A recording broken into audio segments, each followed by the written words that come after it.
На прост език, какво представляват бинарните опции и какво може да се търгува чрез бинарни опции? Бинарни, двоични или бариерни опции, това са различни наименования на един и същ финансов инструмент. Наобщо казвам, това е опростен интуитивен начин за търговия с различни финансови инструменти на финансовите пазари. Обикновенно тези опции, клиентът, който реши да ги търгува, заплаща премия при закупуването на този инструмент и съответно прогнозира дали инструмента ще достигне определена цена в определен времеви интервал. Ако прогнозата се окаже правилна, той получава печалба, която е по-голяма от инвестираната първоначална сума.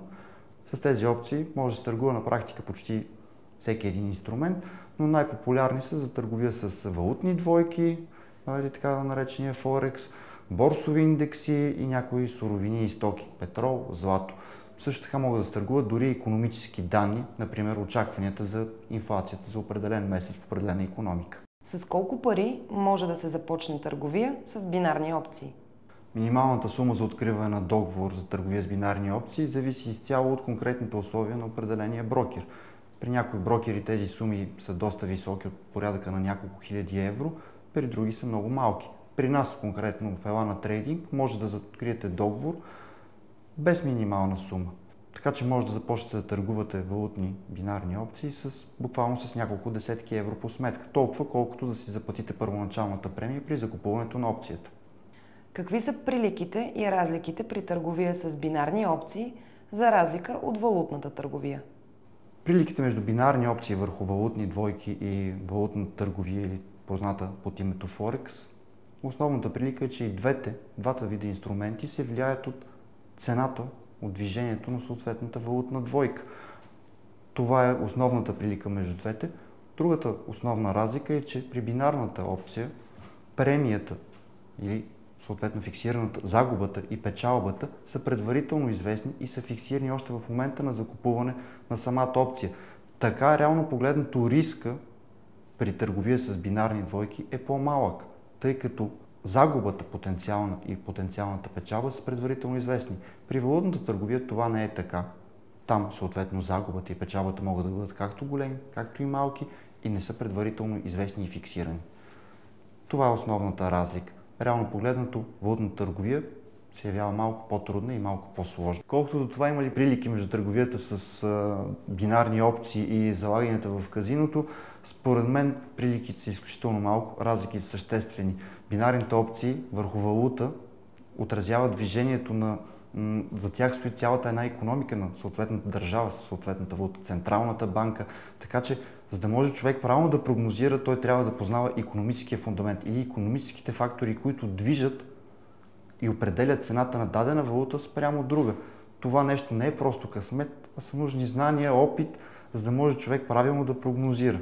Вие предлагате бинарни опции от сравнително скоро. Има ли интерес от страна на Форекс клиентите ви към този продукт? Бинарните опции все още са сравнително нов продукт и не са толкова популярни сред масовия потребител на такъв тип услуги, търговия на финансови пазари, но определено има интерес, който е породен от това, че те са доста, въпреки сложното име, доста лесно могат да се използват. И риска при тях не е толкова голям, колкото при някой друг тип търговия. Реално погледнато името плаши, но всъщност са лесни за търговия.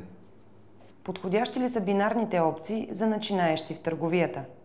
Да, това може би е, въпреки сложното име, може би това е най-лесният инструмент за прохождащи в търговията на валутния и на други финансови пазари хора, тъй като при тях загубата и печалбата са фиксирани и предварително известни. По този начин човек носи по-малко рискове, когато търгува. Как се отразява волатилният пазар при бинарните опции? Можете ли да посочите предстоящи пазарни ситуации, в които би било интересно да се търгуват бинарни опции? Бинарните опции, по принцип, един от факторите, който влияе върху тяхната цена или така наречената премия, е волатилност. Волатилност, това означава какъв е диапазона, в който се движи цената на даден инструмент. Колкото по-волатилен е даден инструмент, толкова по-широк диапазон може да се движи неговата цена. Съответно, по-скъпа е и самата опция. Колкото е по-скъпа, това е нормално. човек ще заплаща по-голяма премия при закупуването и съответно ще се намалява пък неговата печалба. Бинарните опции са изключително подходящи, когато се търгуват икономически събития, с които ще окажат голямо значение върху движението на дадена валутна двойка или като цяло на целият пазар.